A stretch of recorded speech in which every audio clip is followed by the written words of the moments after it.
एकीकडे बुलढाणा नगरपालिका कर गोळा करण्यात व्यस्त आहे, तर दुसरीकडे शहरातील नागरिक पाणी प्रश्नामुळे त्रस्त असल्याचं चित्र पाहायला मिळत आहे। बुलढाणा शहरासह म्हाडा कॉलनी परिसरामध्ये गेल्या अनेक महिन्यांपासून 10 दिवसानंतर पाणी पुरवठा होत असल्याने नागरिकांना पाण्यासाठी भटकंती करावी लागत आहे। पर्यायाने पाणी विकत घेऊन आर्थिक भुर्दंड देखील सोसावा लागतो आहे। यामुळे आता नगरपालिकेप्रती नागरिकांमध्ये प्रचंड रोष पाहायला मिळतो आहे। त्रस्त झालेले म्हाडा कॉलनी परिसरातील नागरिक आता आंदोलनाच्या पावित्र्यात आहेत। लवकरच नगरपालिकेवर हंडा मोर्चा काढण्याचा इशारा संतप्त महिलांनी दिला आहे। MCN न्यूज मराठी करिता रवींद्र शिरस्कार, बुलढाणा। बोला। रेखा गजानन बांगर, म्हाडा कॉलनीत राहते मी। इथे नळ आल्यापासून नळाचा खूप प्रॉब्लेम आहे। आम्ही टँकर विकत घेतोय। तिसऱ्या चौथ्या दिवशी आम्हाला टँकर लागते, तरी आम्हाला पुरत नाही। तशी आमची इच्छा आहे की नळ तिसऱ्या चौथ्या दिवशी सोडणे। सध्या किती दिवसातून नळ येतात? 10व्या दिवशी नळ येऊन राहिले। 10 दिवसांनी 10 ते 12 दिवसांनी नळ येतात, पण आम्हाला पाणी पुरत नाही। बोला। मी म्हाडा कॉलनीमधून मी वारंवार नगरपालिकेमध्ये तक्रार घेऊन जाते की आम्हाला पाण्याची टंचाई येते। आता ही जर आमची तक्रार घेतली नाही तर आम्ही सर्व बायका मिळून नगरपालिकेला जाणार आहे आणि यांची तक्रार करणार आहे। बोला। मी सुप्रिया किरण नरवाडे, मी म्हाडा कॉलनीमध्ये राहते।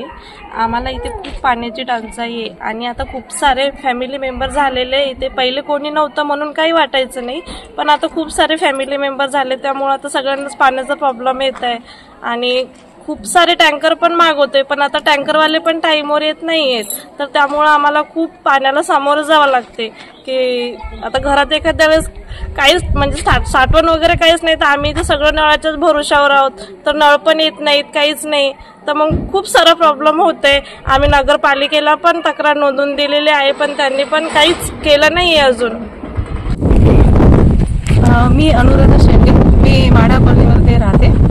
इथे जवळपास 10 ते 12 दिवसांनी आणि ते सुद्धा पाणी आम्हाला नियमित मिळत नाही। त्या नळाला फोर्स नसतो आणि आमदार साहेबांनी त्यावेळेला निवडणुकीच्या वेळेला असं सांगितलं होतं की तुम्हाला 2 दिवसात म्हणजे पाणी पुरवठा नियमितपणे करण्यात येईल आणि खडकपूर्णाचं पाणी येळगाव धरणात येऊन सुद्धा आम्हाला नियमित पाणी पुरवठा होत नाही।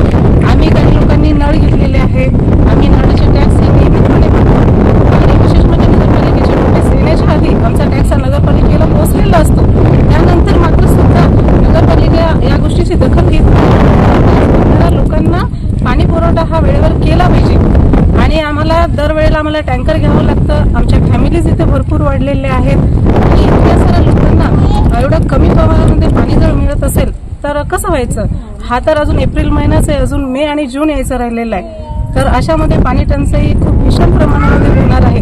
तरी सुद्धा या प्रकरणाची नगरपालिका प्रशासनाने गांभीर्याने दखल घ्यावी, नाहीतर आम्ही हे सर्व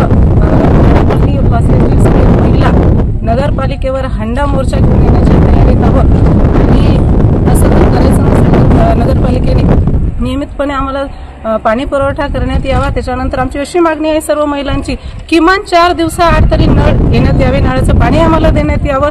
त्या पाण्याला फोर्स असायला हवा, जेणेकरून आम्हाला हे पाणी पुरलं पाहिजे, कारण आमच्याकडे अत्यल्प प्रमाणामध्ये साठा असल्यामुळे आम्हाला स्टोरेज करण्यासाठी जागा नाहीये, तर आम्ही पाणी ठेवायचं कुठे? त्यातल्या त्यात जर पाणी स्टोरेज करून ठेवलं तर मच्छरांचा प्रॉब्लेम आहे, तर अशा सगळ्या अडचणींना आम्हाला सामोरं जावं लागत आहे। नगरपालिका प्रशासनाने याचा गांभीर्याने विचार करावा आणि आम्हाला नियमितप्रमाणे आणि नळाच्या पाण्याचा पुरवठा करण्यात यावा, असं आम्ही सर्व म्हाडावासीय महिलांची नगरपालिकेला मागणी आहे।